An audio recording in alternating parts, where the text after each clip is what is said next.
What is your connection to DC? Well, I first came to DC, I think it was in 1960. And that was because my father was in the military and he was stationed in Fort Meade, Maryland, which is, I think right outside of DC. And he,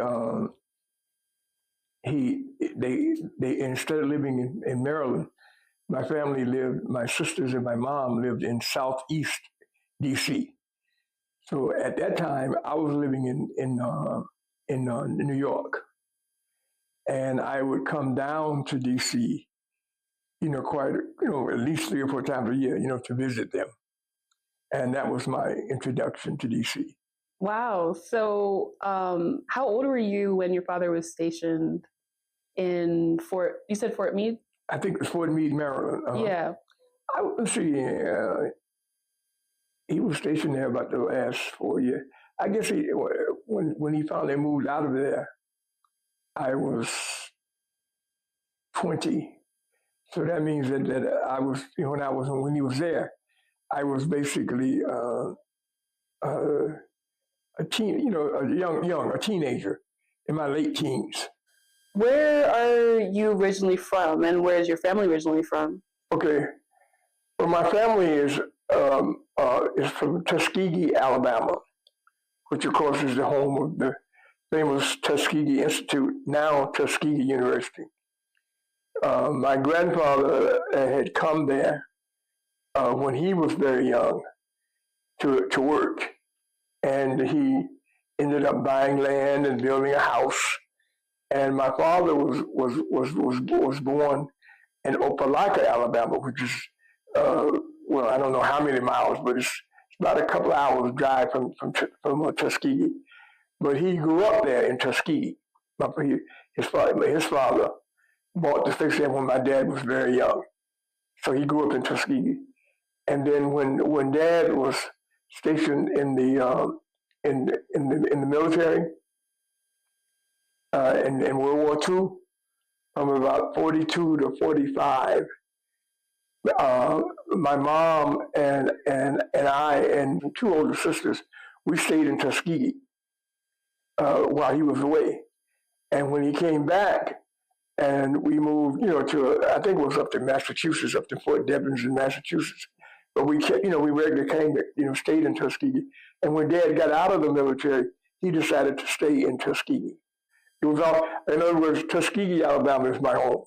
Wow. That's the place that I consider home. And of course, it's famous because of Booker T. Washington and George Washington Carver. And so you mentioned a few places like Tuskegee, Alabama. Well, can you walk me through where, like, the different stops you made before you started to live in DC? Well, when I was 15, we went from Tuskegee to Nuremberg, Germany, because my father was stationed in Nuremberg, Germany. I stayed in Nuremberg, Germany for 2.5 years, graduated from Nuremberg American High School, and then we came back to Tuskegee in June of 1955.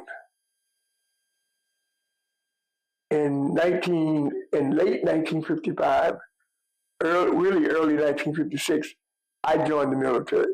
I joined the military about a month before my 18th birthday.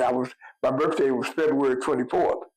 So I joined the military in January and spent 3 years in the military. When I got out of the military, of course, I came back. My family was living in Tuskegee. I came back to Tuskegee, but I decided I wanted to go to Howard University. So I went to Howard University in D.C. As like a young adult in Germany, and also like fighting in a war, and then also matriculating at Howard. What was it like during those times being a Black person in Germany and then also in D.C.? Oh, really, because, Tuskegee is, of course, totally segregated. Yeah. The only white people I knew in Tuskegee was I went to a Catholic school. They came there when I was in kindergarten, and Irish Catholics, and they started an elementary school for Black kids in Tuskegee. So all my original teachers, from first grade through 8th grade, were white Irish nuns. Yeah. And the priest was also white. So those were the only white people you had like a regular contact with. Other than that, all my contact was with other black people, in Tuskegee. So then we went to Germany to Nuremberg American High School, and I'm in the middle of my sophomore year in high school. I'm the only black person in my class. There were like maybe about, I think about 25 of us or 24 of us. The schools were not huge. There were about 24 in that class, and I was the only black person in the class. And so, to go from Tuskegee, where I had practically nothing to do with white people, and then all of a sudden I'm in Tuskegee, in Germany, it took a while. But I must say that, they were all children of military personnel. So that was a kind of that, and they had just kind of recently, the integration of the military. And so I happened to be sent over there. My father happened to be sent to Germany. By that time, that was happening.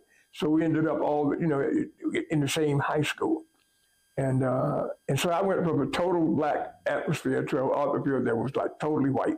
I think in grades 7 through 12, which is what our school, school was, grades 7 through 12, we might have had maybe a total, in all those grades, maybe a total of 300, 400 students.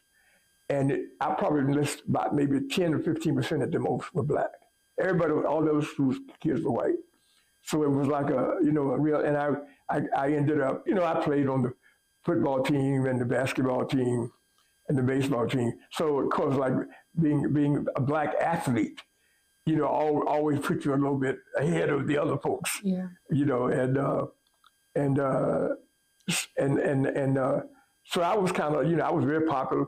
I ended up being the treasurer of my junior class and the president of my senior class. I was the only black person in the class, and I was the president of the senior class. Yeah, I could imagine going from like the segregated side of Tuskegee to now like being the only black person in the room in Germany. So was that part of the reason why you chose Howard? I was curious on like what led you to Howard. That definitely played a role because when I decided, because I joined the military for one reason, not for any patriotic reason. I joined to get the GI Bill. Tell you straight up front, that's why I joined the military, and I just hoped that nothing would happen, militarily, where I'd have to go fight somewhere, while I was in there, and so when it was time for me to get out, I didn't even consider going to a white college. Not one of them even came. In fact, I had an offer of a scholarship to it was a college in New York. I can't even hardly remember the name now.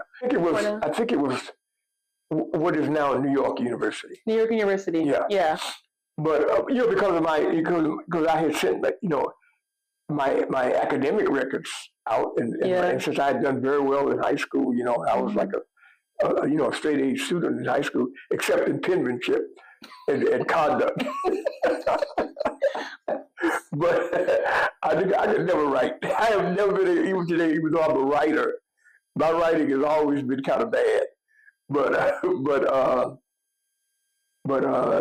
So then, at that time, my father was stationed over there in Fort Meade. Mm-hmm. And so I decided, since I couldn't go to Tuskegee, because I wanted to be around my family after being away for 2.5 years, I decided to go to Howard.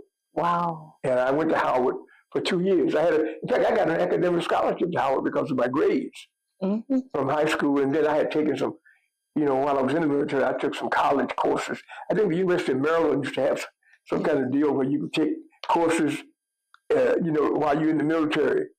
And I had taken some of those and had done very well on them. So when I came back and sent those to Howard University, then I was accepted into Howard. And so I ended up going there for 2 years. And what did you study at Howard? I was majoring in, my same time was political science. Okay. That's what I was majoring in. I really had not decided then what I was going to do. I just kind of automatically, everybody in my family and everybody was trying to push me. They always thought I should be a teacher. So they were really pushing me to become a teacher. And so, and I had begun to say, okay, maybe that's what I should do, you know. So, although I did not, I had not made it, finally decided on that when I was at Howard, but I did take those kind of courses, you know, in my 2 years at Howard. I took, you know, those kind of courses. So you were a political science major, and you're at Howard, and you went there for 2 years? 2 years. What was DC like at that time? Like, how would you describe DC?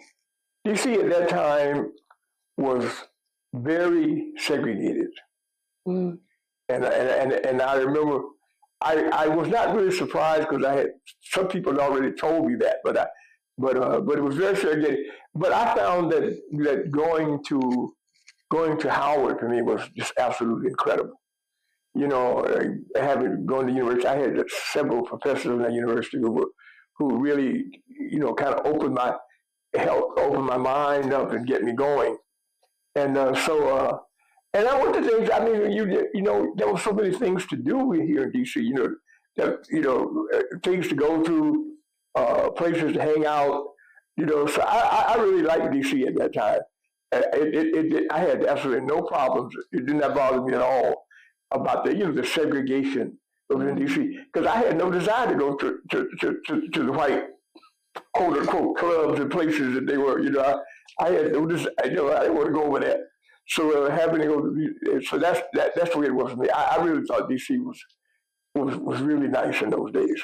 And so you really liked hanging out on like your side of DC. So what was your favorite places to visit? Well, you know, I went across the historical spots. I really got seriously into Black history in DC. Want to go there and see the places, the DC places that had a serious role in our history. It was really those 2 years, you know, those 2 years at Howard, and those 2 years I spent in DC that turned me into a real history buff. I'd always kind of liked history, but it was those that really done it and played a major role in everything I've done since then, including meeting Brother Malcolm. Did you meet Brother Malcolm in DC? No, I didn't. Where did you meet him? In New York. In New York. Yeah. So, like, could you name one place that, like, you had a lot of fun time at? Like, that was, like, your place to, like, you know, chill, have fun, things like that. Can you know one place for me? Oh, what was the name of that place? Or how would you describe the place? You can't remember the name. Can you describe it? It was a place where you could go and listen to, you know, because I'm a big fan of Black soul music, what they call soul music. It was a place where you could go and listen to that music, man. And it was on U Street, you know. Ben's Chili Bowl. Ben's Chili Bowl. Yeah, it's still there. Yeah. It's still there. But without, back in those days, man, it was like great. It was great? It was a great spot, you know. It was a great Black spot. Back in those days, man. And I used to love to go there and sit down and listen to the music and eat the incredible, you know, what we call soul food. Wow. I used to love Ben's Chili Bowl, man. How would you describe Georgia Avenue, like where Howard's campus is? If you live on the campus, and I did not go around a lot, so I really enjoyed Howard's campus. I mean, I just enjoyed a place where you can meet very interesting, serious Black folks, you know, and to be able to go, you know, to argue about things, you know, and go look after things and talk about things, and you know, and learn about things and everything, you know. And so Howard to me was like a gold mine for learning. I used to go to the chapel, you know. So I used to go to Howard's Chapel like as a cultural experience rather than a religious experience. Were there any people that you met in DC at that time that really impacted your political interests? Yeah, that was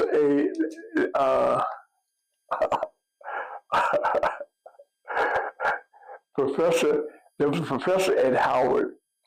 Oh God, but he was of Indian ancestry. But he taught us about political science, and psychological warfare, all that kind of stuff. He would make us aware of. And then I think his name was Harold Lewis, was a history professor, and he was the one who really got me. When he used to sit back and talk about, it wasn't quote unquote a black history class, but that's what it really, that was what it was. That was the way it was listed, but that's really what it was. And man, he mentioned books, tell us books to read. He'd assign us books. We had to get information from. Sometimes in order to pass one of his exams, you had to write a book in order to write another book in order to pass the exam. One of the places, those 2 years at Howard, I consider 2 very valuable years, and I think that they helped prepare me when I met Brother Malcolm. And so you met Brother Malcolm in New York, and where was it, and what was your first impression? Like, what was it like being in a room with him? Okay, I'll tell you. At that time, when, unfortunately, I had how the newspapers in America at that time, Washington Post, the New York Times, the Wall Street Journal, the so-called big newspapers, they were just full of nothing but articles about black folks, about crime. All they did is black New Zealand. So many of them were at that time. So when I moved to Harlem, when I moved to New York, I would work after my first year at Howard, I worked in upstate New York at a summer camp. And the kids came from Harlem to the camp. So that's when I got a chance to start meeting Harlem young people. And then after my second year, I went back to the same camp again. So I decided, I said, I'm not going to go back to D.C. I'm going to stay in New York and finish my college, up here. And then because I'm never going back to college really, on a full-time level. But I still had this kind of, I followed this stuff in the American press. So when I decided to stay in New York, my attitude was, I don't want to live in Harlem. I don't want to live in Harlem because I thought Harlem just, you go there, you're going to get killed, 2 days after you move there.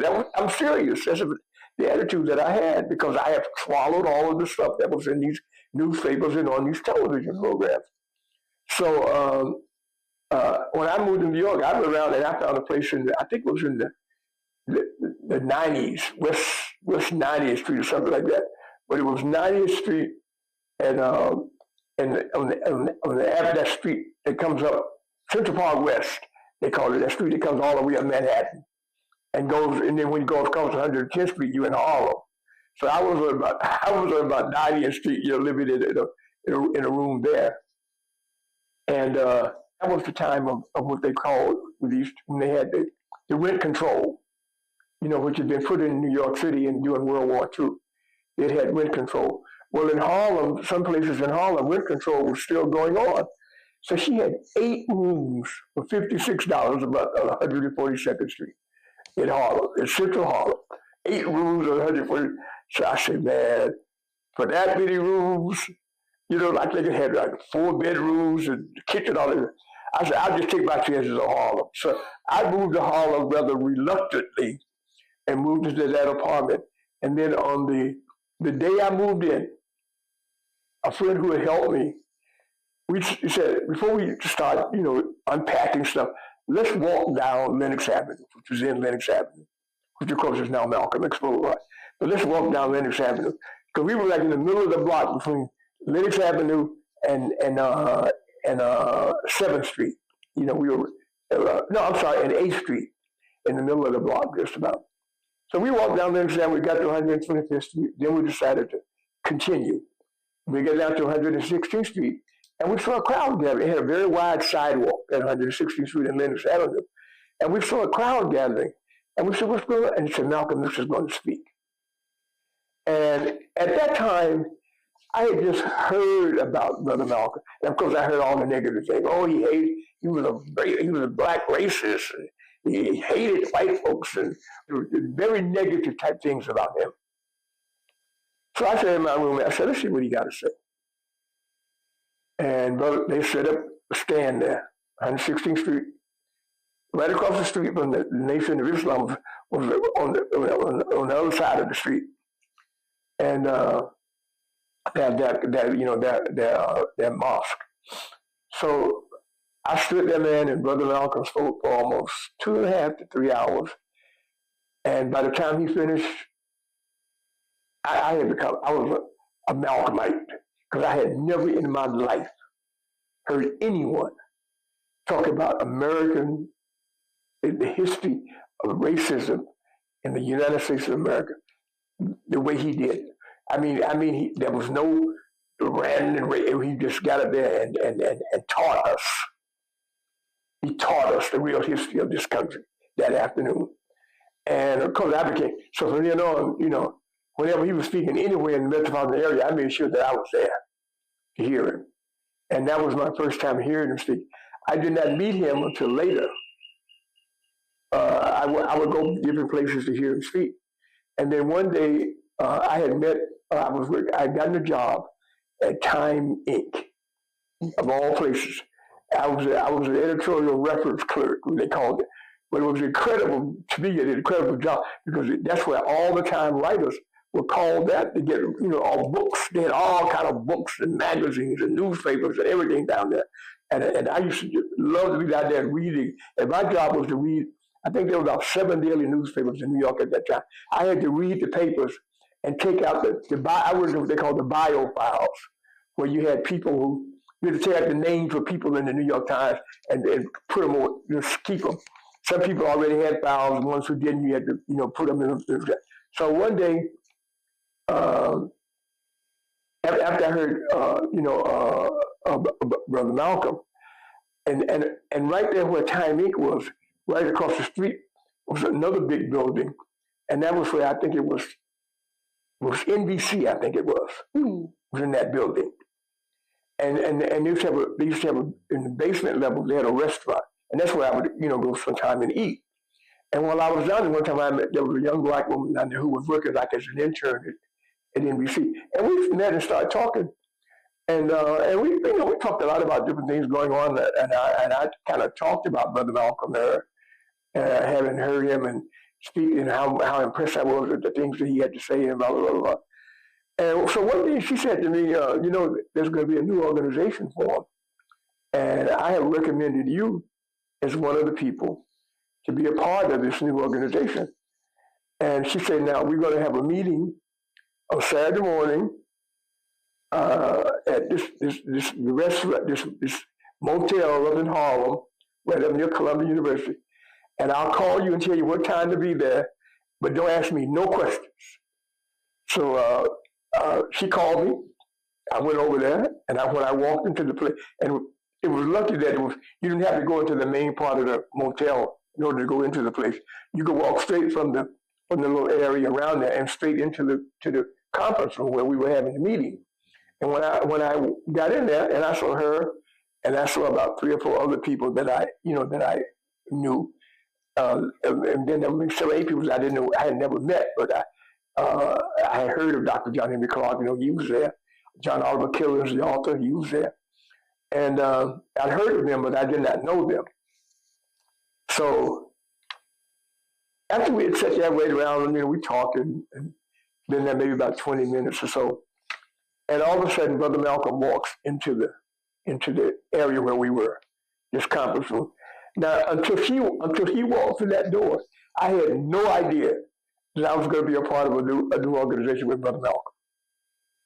And because as I said before, I had become a strong follower. Wherever he spoke in the New York City area, I would go to listen to what he was saying. So when he walked in that door, I almost fell off my chair because I could not believe it. And then to make it even better, they had put 2 tables together, and my seat was right here, and then right across it they had 3 empty seats.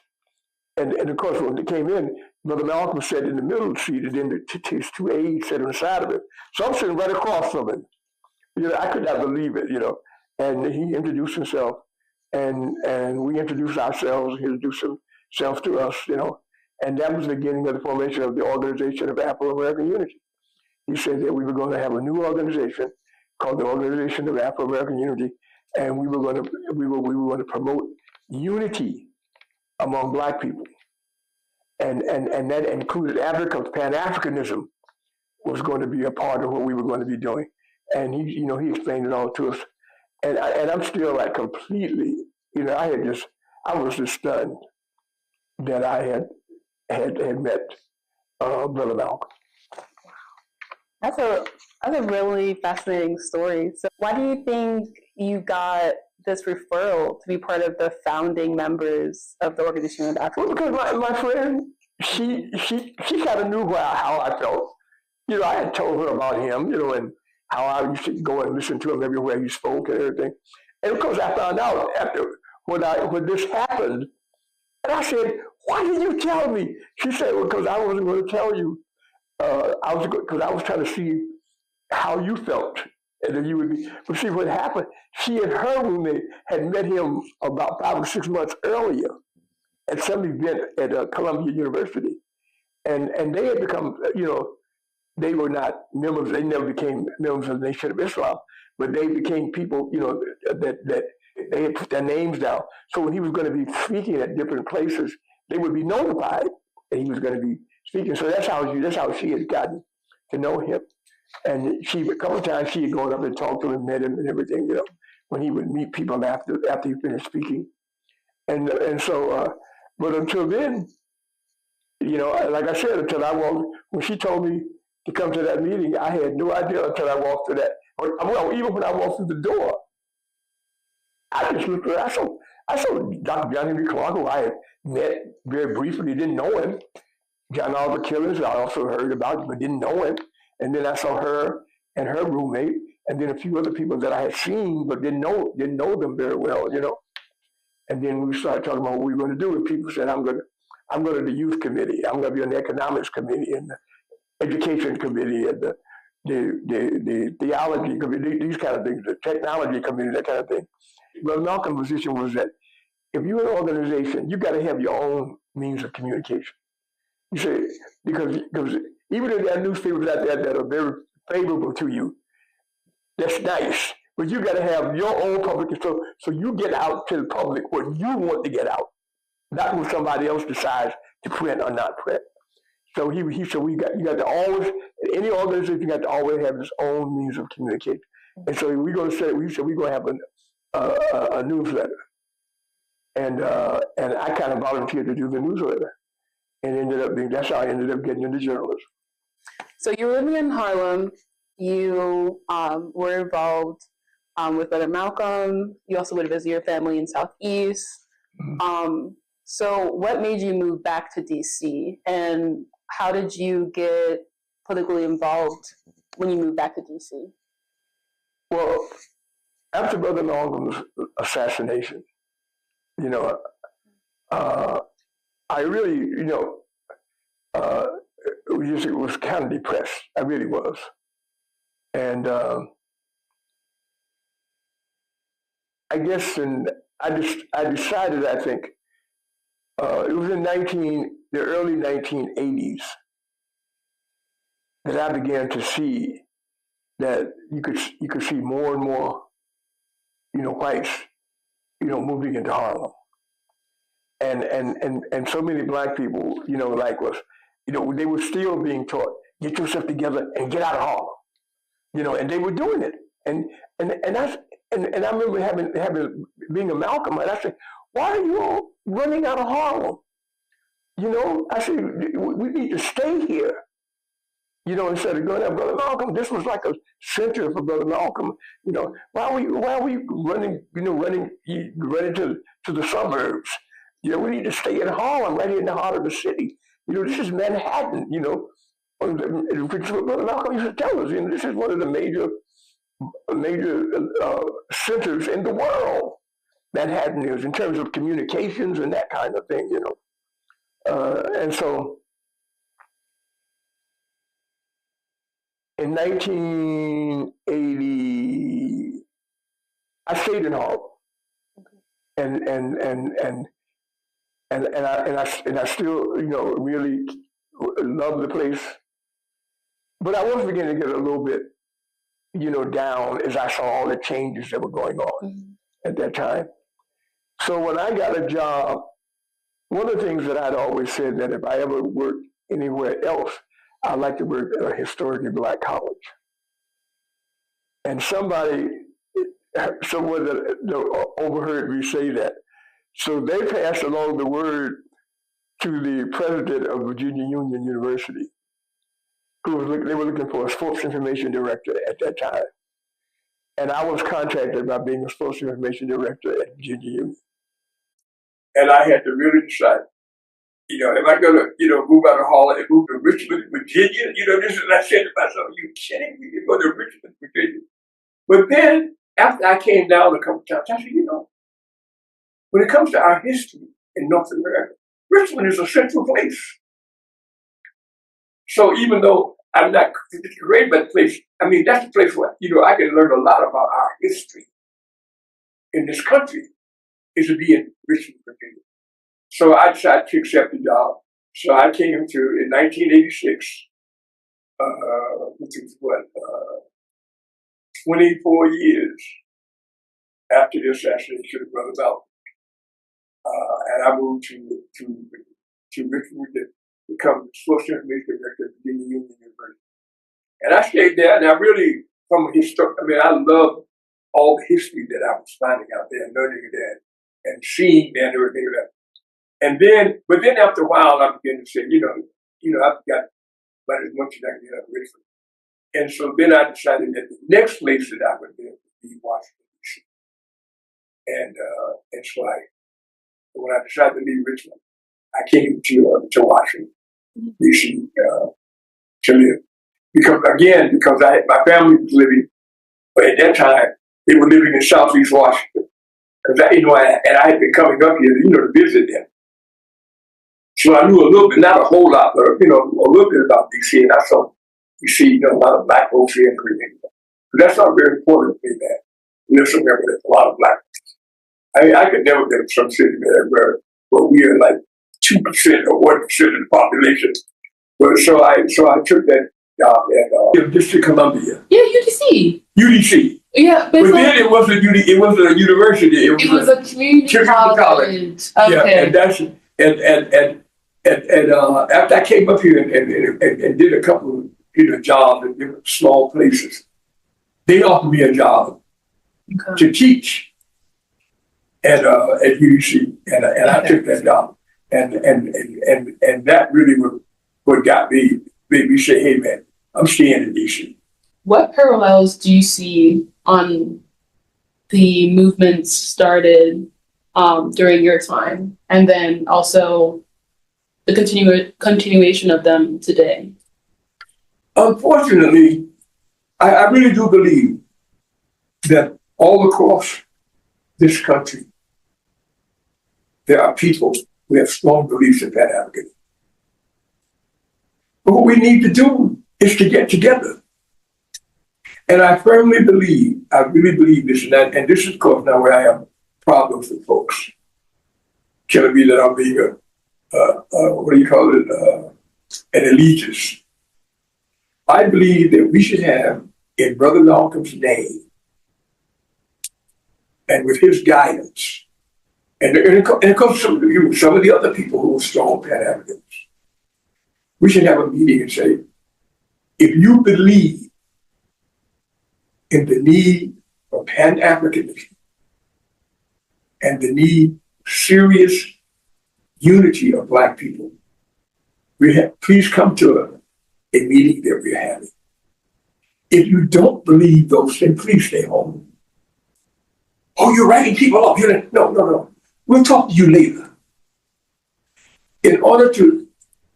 I really believe that one of the things that people like myself, that we did since Brother Malcolm's assassination, and the assassination of Dr. King, and the assassination of other important Black people. We said we got 20 people, and we're talking about doing something. 5 people are serious. They want to know, well, how can we do that? What can we do? The other 15 need to be persuaded. We would then stop and spend all our time trying to persuade 15. And my position is, you take those 5 and find something concrete that we can do, that reflects with Brother Malcolm and other people left us. Then some of those 15, when they see something really good, they're going to come and say, I'd like to be a part of it. And you let them join.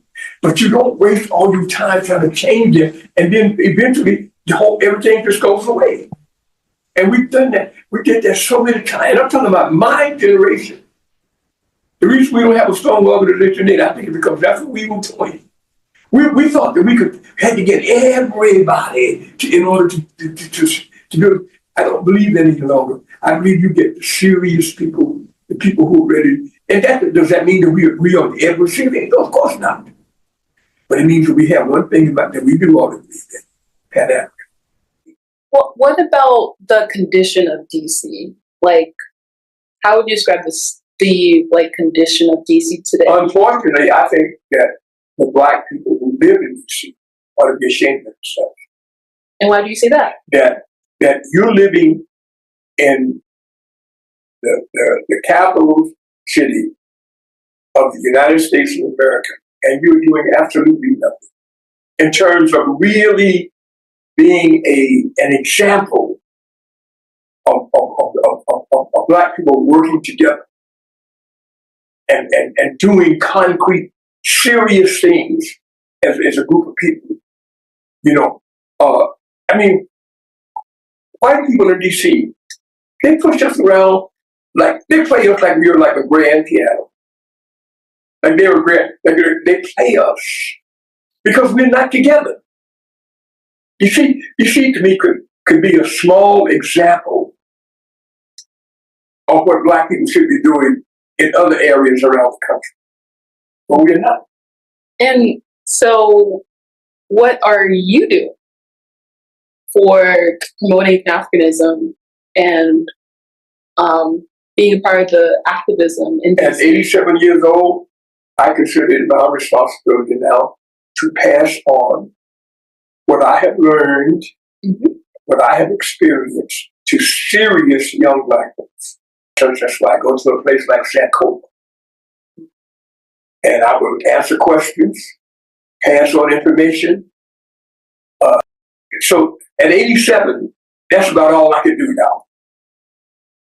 And I think that is very important for me to understand that and do it.